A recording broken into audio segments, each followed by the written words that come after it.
साल के बाद आप देखिएगा कि पाकिस्तानी चांद पे बैठे हुए होंगे। Turn around Pakistan literally in 5 years we can be on the moon. हम पूरी दुनिया की फैसले पाकिस्तान से हो रहे होंगे। We'll be the super power of the world in 5 years। I guarantee you 5 years। पड़ोसी मुल्क भारत का खलाई मिशन चंद्रयान-3 चांद पर उतर गया। चौथा अमेरिका, सोवियत यूनियन और चीन के बाद भारत दुनिया का चौथा मुल्क है जिसने चांद पर सॉफ्ट लैंडिंग की है। मेरी तरफ से आपको, आपकी पूरी टीम को बहुत बहुत बधाई और सबको मेरी तरफ से अभिनंदन कह दीजिए। बहुत बड़ा लैंडमार्क उन्होंने अचीव किया है। इंडिया चौथा मुल्क बन गया है जिसने मून पे सॉफ्ट लैंडिंग की और पहला मुल्क बना है जिसने मून के साउथ पोल पे जाके लैंड किया है, जिसके मेरे ख्याल से वो मुबारकबाद के मुस्तहक है। 615 करोड़ रुपए का ये प्रोजेक्ट था। चंद्रयान-3 का पहले फेल हुआ 2019 में चंद्रयान-2। तो मेरे ख्याल से उन्होंने जो इन्वेस्टमेंट की है अपने लोगों पे साइंस एंड टेक्नोलॉजी में, स्पेस सेंटर्स में, उसके नताइज आज वो देख रहे हैं। जो हम पाकिस्तान में भी डिस्कस कर रहे हैं और बहुत सारे लोग कंपैरिजन कर रहे हैं कि जी अमेरिका, इंडिया चांद पे पहुंच गया, हमने अभी टाइम पे आना नहीं पहुंचा। जो स्पेस पे जाने का, जो मून पे जाने का मसला है, ये क्वेश्चन है साइंस और टेक्नोलॉजी का। सवाल ये है कि पाकिस्तानी सोसाइटी में आपने साइंस और टेक्नोलॉजी को कितनी एक जगह दी हुई है कि पूरी दुनिया में तो हमारा तिरंगा झंडा 15 अगस्त को लहराया, अब तो हमने चांद भी फतह कर लिया। लेकिन आज हम कहाँ हैं और वो कहाँ हैं? उनकी अचीवमेंट देख के खुशी होती है, लेकिन ये देख के अफसोस होता है कि हम कहाँ पर हैं। हम अपने बजट से बमुश्किल इस वक्त कर्ज की अदायगी कर पा रहे हैं। तो साइंस और टेक्नोलॉजी। छोटा सा वीडियो देखा, जैद हामिद का जो क्लिप है आपने थोड़ा सा देखा, ये 2009 का है। ऑलमोस्ट आप समझें ये 14 साल पुराना है। 14 साल पहले उन्होंने बोला था कि 5 साल के अंदर पाकिस्तान चांद पर होगा। तो 5 साल के अंदर तो नहीं, पाकिस्तान के झंडे में चांद है, ये पता है आपको। बहुत सारी कंट्रियों के झंडे में चांद है। भारत एक ऐसा देश है जो चांद पर है। ये बहुत फॉरवर्ड हो रहा है व्हाट्सएप पर, आपने भी देखा होगा। तो दोस्तों, पाकिस्तान के लोगों का कुछ पॉजिटिव रिएक्शन भी है, पाकिस्तान की मीडिया का रिएक्शन है, आप देख सकते हैं। पहले पूरा वीडियो देखते हैं, वीडियो के बाद बात करते हैं। प्लीज़ चैनल को सब्सक्राइब करेगा। एटलीस्ट मैं तो मुबारकबाद देना चाहूँगा इंडिया को, उनकी हुकूमत को, ISRO को और पूरी उनकी आवाम को कि बहुत बड़ा लैंडमार्क उन्होंने अचीव किया है। इंडिया चौथा मुल्क बन गया है जिसने मून पे सॉफ्ट लैंडिंग की और पहला मुल्क बना है जिसने मून के साउथ पोल पे जाके लैंड किया है, जिसके मेरे ख्याल से वो मुबारकबाद के मुस्तहक है। 615 करोड़ रुपए का ये प्रोजेक्ट था। चंद्रयान-3 का पहले फेल हुआ 2019 में चंद्रयान-2। तो मेरे ख्याल से उन्होंने जो इन्वेस्टमेंट की है अपने लोगों पे साइंस एंड टेक्नोलॉजी में, स्पेस सेंटर्स में, उसके नताइज आज वो देख रहे हैं। एक सिंबॉलिक अचीवमेंट होती है किसी भी मुल्क के लिए। इससे पहले 3 ताकतवर मुल्क दुनिया में कर चुके हैं, अमेरिका, रूस और चाइना। अब शायद उन्होंने भी थोड़ा एक बैकफुट ले लिया है, क्योंकि इस पे पैसा बहुत खर्च होता है टैक्स पेयर का। इसलिए इस पे बाहर ममालिक में तनकीद भी होती है कि इतना पैसा वहां पे लगाने के बजाय स्पेस रिसर्च में लगाते हैं। बट मेरे ख्याल से बहुत बड़ी अचीवमेंट है। और जैसे मैं कहता रहा हूँ, एक तरफ जहां पे बड़ी खुशी भी है उनके लिए कि उन्होंने ये लैंडमार्क अचीव किया है, अफसोस भी होता है, दुख भी होता है कि हम इस वक्त कहां खड़े हैं। मैं कई मर्तबा इस प्रोग्राम में ये बात कर चुका हूं कि हम जैसे लोग हैं, almost similar culture, similar background, हो सकता है उनका बेसिक IQ लेवल भी हमारे बराबर हो, लेकिन आज हम कहां हैं और वो कहां हैं। उनकी अचीवमेंट देख के खुशी होती है, लेकिन ये देख के अफसोस होता है कि हम कहां पर हैं। हम अपने बजट से बमुश्किल इस वक्त कर्ज की अदायगी कर पा रहे हैं। तो कब हम ये मिलियंस ऑफ डॉलर अपने स्पेस रिसर्च पे लगाएंगे, इसका इल्म नहीं है कि हम कोई ऐसी अचीवमेंट। स्पेस रिसर्च वो तो बड़ी आगे की बात है शहजाद, बिल्कुल दुरुस्त आपने शब्द नहीं करे। हम तो यहाँ पर अभी तक एजुकेशनल रिफॉर्म्स नहीं कर पाए। हम एजुकेशन और हेल्थ केयर के लिए कितना, आप बिल्कुल सही कह रहे हैं। लेकिन मसला यहाँ पर यह है कि अगर हमारी तरजीहात दुरुस्त हो और हम इन मसले मसाइल से बाहर निकले तो फिर हम आगे कुछ सोचें और दूसरों से कंपेयर करें। हम तो इस वक्त किसी पोजीशन में नहीं है हम साया मुल्क से कंपैरिजन करें। लेकिन इसके बावजूद उन्होंने ये लैंडमार्क अचीव किया है। हमारे लिए सीखने के लिए बहुत कुछ है। हमने ना साइंस एंड टेक्नोलॉजी में उस तरह इन्वेस्ट किया, ना IT में इन्वेस्ट किया, ना बेसिक एजुकेशन में हमने उस तरीके से इन्वेस्ट किया। इंडिया का निजाम आप दुरुस्त कह रही हैं, हमसे तो बहुत बेहतर है। इश्यूज है लेकिन हमसे बहुत बेहतर। बट हम वाकई में ये लेजिट सवाल है, क्या हम सीख पाए हैं? क्यों जो पैरेलल हमें ड्रॉ करना है और जो सीखना है वो यही है कि इन मसाइल के बावजूद India has emerged to be a strong economy जिसने तरक्की करके दिखाई है। ये मसाइल के, करप्शन के, सियासत के अपनी जगह पे मौजूद हैं। अब हमें देखना है कि कहां पे हमने लूप होल्स उनसे ज्यादा छोड़े जो हमें फिल करने की जरूरत है। मेरे साहब आज बड़ा हिस्टोरिक डे है। वो ये है कि भारत जो है वो चांद के जो साउथ पोल है वहां पे पहुंचा है। इससे पहले अमेरिका, रूस और चीन जो है वो चांद पे पहुंचे हैं, लेकिन उनमें से कोई मुल्क जो है साउथ पोल पे नहीं पहुंचा। और मजे की बात है कि ये जो सारे का सारा जो प्रोजेक्ट था ये कोई इतना एक्सपेंसिव भी नहीं है, कोई $75 मिलियन का था। बल्कि मैं देख रहा था कि जो इंडिया की टोटल स्पेस रिसर्च के हवाले से जो प्रोजेक्ट का जो बजट है वो $1.5 अरब है, अमेरिका का $25 अरब है। जो हम पाकिस्तान में भी डिस्कस कर रहे हैं और बहुत सारे लोग कंपैरिजन कर रहे हैं कि जी अमेरिका, इंडिया चांद पे पहुंच गया, हमने अभी टाइम पे आना नहीं पहुंचा। इस वक्त जो सेलिब्रेशन कर रही है जी, जो इस वक्त दुनिया के इंडिया का जो चौथा नंबर आ गया है मून लैंडिंग में और पहला नंबर आ गया है जो साउथ पोल के हवाले से, तो जाहिर है इंडिया में एक बड़े पैमाने पे हो रहा है, सेलिब्रेशन हो रही है, पाकिस्तान में भी हो रही है।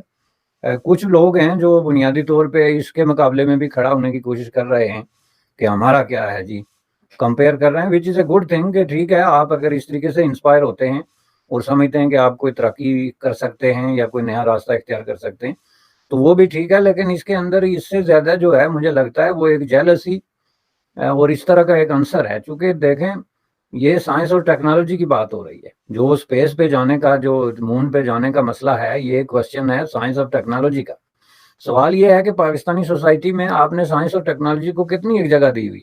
आप बेशक कितनी यूनिवर्सिटीज़ में कितनी साइंस और टेक्नोलॉजी की किताबें पढ़ा रहे हैं या उसके डिपार्टमेंट हैं या उस पर बजट लगा रहे हैं, लेकिन इनफैक्ट जो साइंस और टेक्नोलॉजी का जो ज़रूरियात हैं, उसके लिए जो बुनियादी एक एटीट्यूड की ज़रूरत है, वो पाकिस्तान में मिसिंग है। बुनियादी तौर पे पाकिस्तान की सोसाइटी जो है वो बहुत ज़्यादा एक अनसाइंटिफिक किस्म का माइंड सेट का शिकार है और उसका जो रिफ्लेक्शन है वो आपके तालीमी इदारों पे भी हो रहा है। ये महज कोई एक सादा सा कोई उड़न खटोला जिसको आप कहते हैं या कोई एक गाड़ी नहीं है उड़ने वाली के उठा के ज़मीन से चांद पे बैठा दी। ज़ाहिर है इसके पीछे एक पूरा एक एक्सपीरियंस होता है और एक साइंटिफिक माइंड होता है। आप देख कि जो इंटरनेशनल दुनिया है ग्लोब पे, इंडिया जो है वो साइंस और टेक्नोलॉजी के हवाले से अपने लिए एक स्पेस क्रिएट कर रहा है, बड़ी तेज़ी से कर रहा है, और ये एक उसकी एक ताज़ा तरीन मसाल जो है वो आपके सामने है। यह है कि पाकिस्तान के स्कूलों और यूनिवर्सिटीज़ में साइंस और टेक्नोलॉजी के नाम पे जो है वो इस्लामियात पढ़ाई जाती है।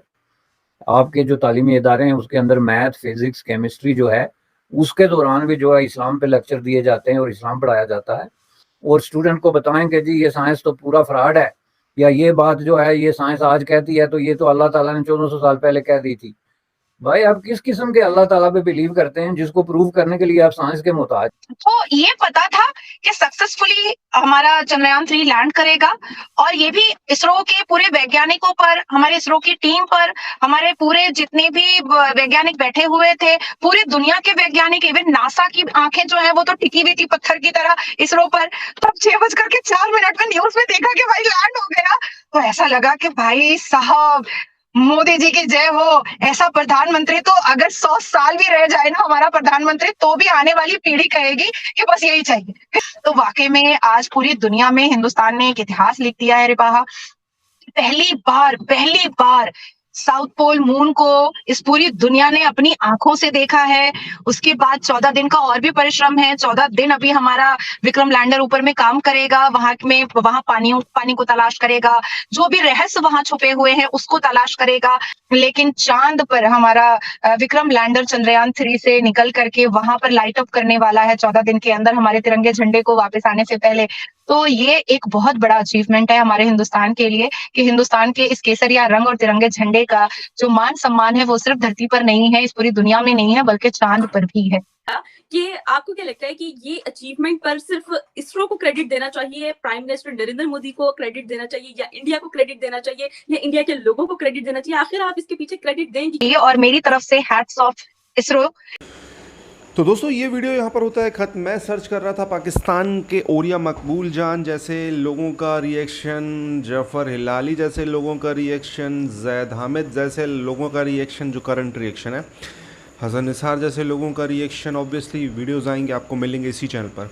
चंद्रयान 3 भारत के लिए एक ऐतिहासिक दिन। भारत ने साउथ पोल में जाने का प्रयास किया और सेकंड अटैम्प्ट में हम फेल थे, थर्ड अटैम्प्ट में हम सक्सेसफुल है। हालांकि ऑफिशियल तौर पर ये सेकंड अटैम्प्ट था, जैसे कि फर्स्ट अटैम्प्ट में हमने जो ट्राई नहीं किया था वहाँ पे जाने का, तो ये हमारा सेकंड अटैम्प्ट था और हम सक्सेसफुली वहाँ पर पहुँच चुके।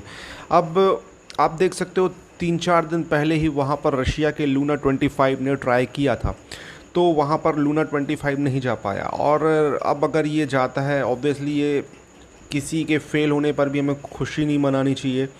जैसा कि आपको पता है लूना 25 फेल हुआ तो बहुत सारे इंडियंस ने पॉजिटिव रिएक्शन दिया कि ये बहुत ही एक मतलब ट्रेजेडी है, पास होना चाहिए, क्योंकि पास होना मतलब सक्सेसफुल होना चाहिए लैंडिंग उसकी, क्योंकि ये दुनिया के लिए काम करेंगे, ये किसी मतलब पर्टिकुलर रशियन बस के लिए काम ना करता वो। जैसे ये चंद्रयान 3 है, ये कोई इंडियन बस के लिए काम नहीं करेगा। ये जो भी इंफॉर्मेशन मिलेगी, जो भी चीज़ें हमें मिलेंगी, सारी दुनिया के लिए मतलब फ़ायदे की चीज़ होंगी, तो ये बहुत एक अच्छी चीज़ है।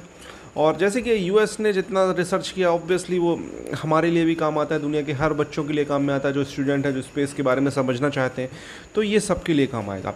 और भारत को इससे क्या फ़ायदा होगा? भारत का तो एक इसरो का एक बहुत बड़ा ब्रांड बनना है इसरो को। भारत चौथा देश बना है। ऑब्वियसली जितने छोटे मोटे कंट्रीज़ हैं उनके सैटेलाइट लॉन्च इंडिया से होते हैं और अब उनमें बढ़ोतरी होगी, तो इकोनॉमिकली इसरो को बहुत सारे फ़ायदे हैं। अब छोटे से वीडियो में तो एक्सप्लेन करना मुश्किल है और टेक्निकल चीज़ें हैं, ज़्यादातर लोगों को ये समझ में आएगी नहीं, क्योंकि ऑब्वियसली स्पेस और ये एक अलग पूरा टॉपिक है। आपको क्या कहना है इस टॉपिक के बारे में? कमेंट अपनी राय दें, चैनल को सब्सक्राइब करें, आपको लगातार ऐसे वीडियो मिलते रहेंगे।